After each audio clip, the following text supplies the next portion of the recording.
Let's put some historical context on it, right? So Yeah. a couple things. One is there's some motherfuckers out here who are super fancy and attitudinally are problematic. Like let's just be really honest that does exist. That those people whose money and the colorism and all the things that come with it, they exist and they here too. They here. They don't define the experience, but they here and they got wealth and they got means and they got leverage and they do muddy the waters of the conversation. So I'm not going to pretend like it is just a one-sided narrative and some of the critique doesn't stick. That it does. What I would say is it's an old conversation, right? It is a vestige of the Booker T and WB debates around, the role of a classical education versus the role of an industrial vocational education that goes back to the turn of the 20th century.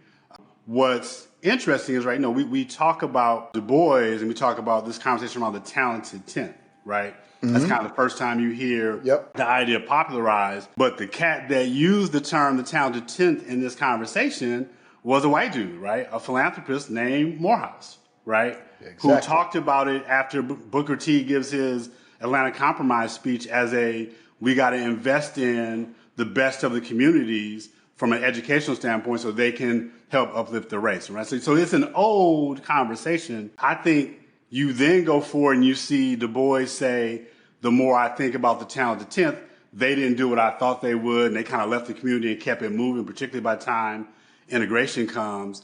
And then in 57 is a brother, E. Franklin Frazier, who writes a book, right, that is talking about, this conversation around black bourgeoisie, black bouginess, and what it means. And there's a critique there around, are you a reformer, are you a radical? And we're dealing with the backdrop of socialism and communism and integration and the civil rights movement, and play it safe for a lot of people became the way forward.